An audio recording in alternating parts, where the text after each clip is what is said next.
Hi, this is Bruce Whipple, and welcome to the Business Acquisition Podcast.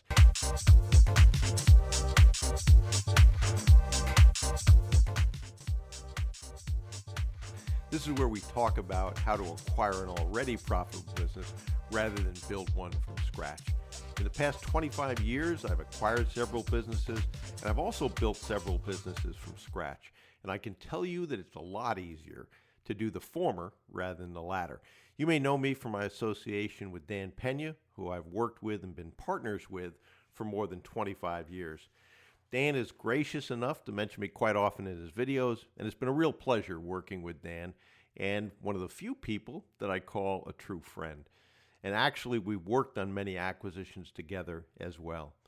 And even though I said it was easier to acquire a business rather than build one from scratch, that doesn't necessarily mean it's easy. I often say that QLA is simple, but please don't make the mistake of thinking that simple is the same thing as easy. It still requires hard work. So you're ready to begin the acquisition trail. You've been through why this is important to you, what the biggest obstacles are.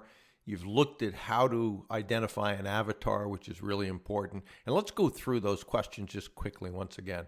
So what you're trying to answer for your ideal client is, what keeps them awake at night? Indigestion boiling up in their esophagus, eyes open, staring at the ceiling. What are they afraid of? What are they angry about? Or who are they angry at?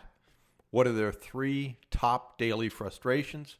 What trends are occurring and will occur in their business or lives? What do they secretly, ardently desire most? Is there a built-in bias to the way they make decisions? For example, engineers are exceptionally analytical. Do they have their own language? By that, is there a technical language or acronyms they refer to? Who else is selling something similar to them and how? And then who else has tried selling to them something similar and how has that effort failed? Really important to keep in mind as you're going through picking an industry. So how do you go about picking an industry? Good question, right? So you know or think you know you want to acquire a business, but in what industry, right? Lots of industries out there. So when you start to figure that out, it's a great idea to set some criteria by which you can actually do that. So let's talk about those. You want that industry to be fragmented, and by that, lots of different owners, primarily composed of mom and pops, which are typically, although they can run good businesses, not terribly sophisticated. Oftentimes, they're so busy working in the business that they don't work on the business. They may do everything. They may do the actual work, they may do the bookkeeping, they may answer the phones, et cetera, et cetera. So they have a lot of areas in which there's low-hanging fruit, oftentimes that can be improved, which is what you're looking for. You want that industry to have high profit margins, and by that, a minimum of 20%. And candidly, the reason for that is, and I don't mean to insult you here, is that if you're just beginning in business or you're just beginning in acquisitions, you're not that good to run a really tight business as far as margin. You know, I've had people approach me that say, and particularly this is the case in some businesses like construction, well, the margins are 5 or 10%. That is not a lot of room. So if, as most of us do when we begin something, we make mistakes, we don't have the cash flow to handle the debt service, we don't have the cash flow to end up covering the expenses of the business, paying employees, et cetera, et cetera. And if that's the case, then guess what? You've got to come out of your own pocket to make payroll, to keep the lights on, to keep the phones working, or whatever other expenses you have, not the least of which is probably keeping the bank happy with the loan that you've gotten to acquire a business. So it's really important to have some margin, and no pun intended, a margin that gives you a margin of error so that if you make mistakes, you're not in a negative cash position. You want to go through and understand the pain points in that industry. We talked about that, and that's the whole reason for the avatar questions that I reviewed at the beginning of this podcast. And if you want to take a look at understanding what some of those pain points are, a great way to do that is to go on to Amazon and put whatever keyword you have into the search. It'll give you a ton of books. That's what Amazon originally started doing. And then start to look at those books. You don't have to buy anything.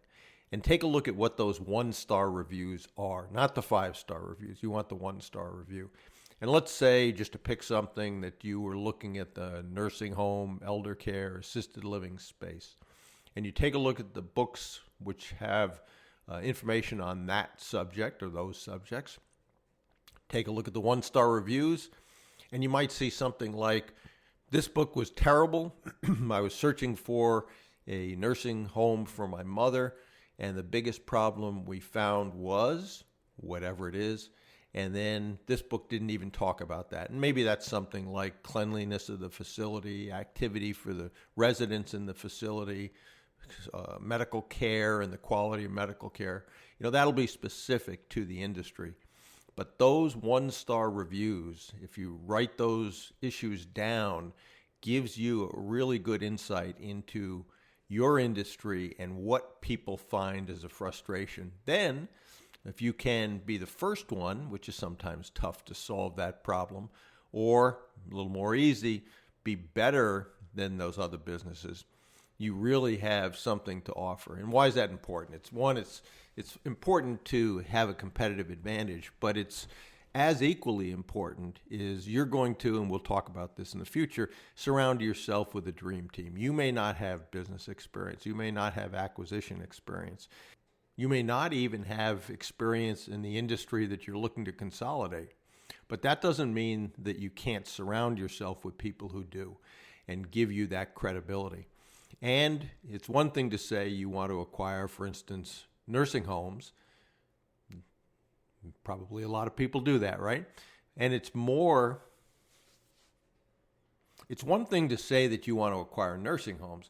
It's a totally other thing to say that you want to acquire nursing homes, you've researched the industry, here's the biggest problem, and here's the solution to that problem.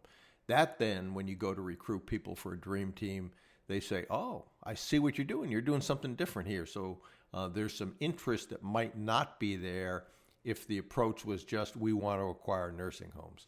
So, and if you want to vet out an industry, oftentimes when you build a dream team, and we'll talk about that as I mentioned, you're going to select an anchor chairman first. But another approach, if you're not sure of the industry, is to go ahead and talk to some industry experts. And we'll talk about how you do that, how do you get in touch with them, how do you eventually get a conversation with them.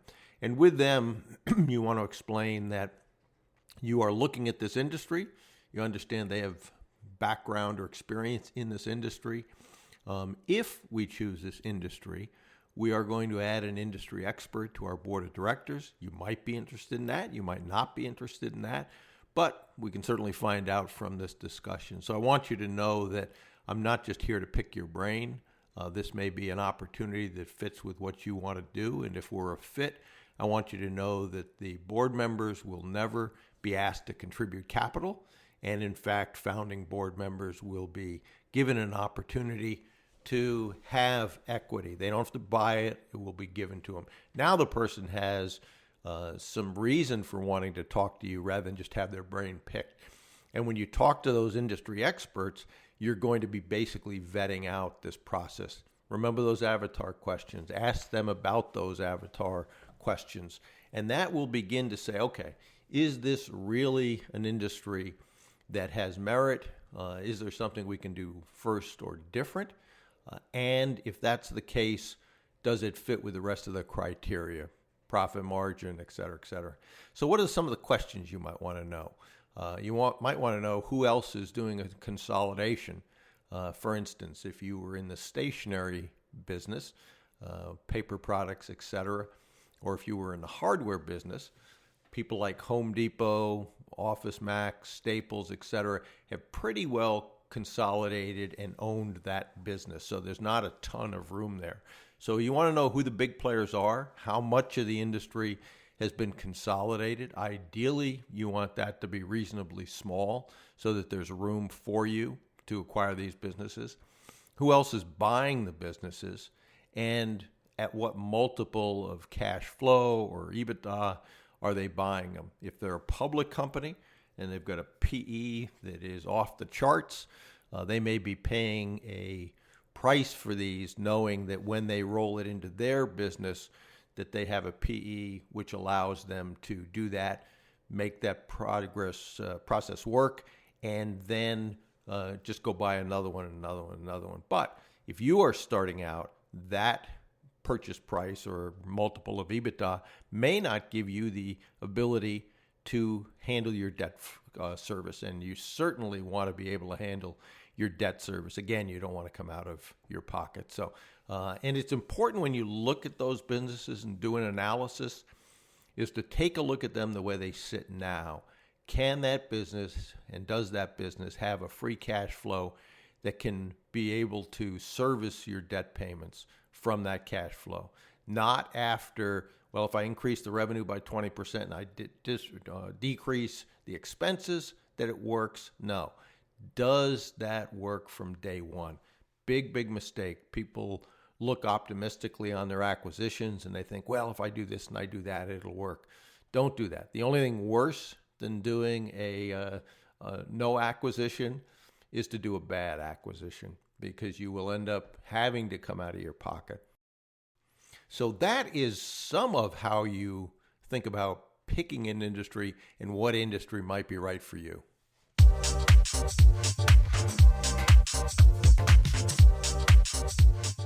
Okay, so if you have any questions or comments or ideas for future episodes, please email bruce@brucewhipple.com.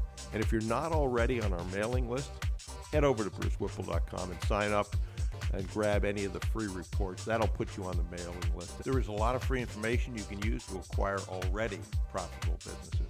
This is Bruce Whipple. Thanks for listening to the Business Acquisition Podcast. And remember, you miss 100% of the opportunities you failed to take. And procrastination truly is the thief of time. So do something today, please. Your future self will be proud of you.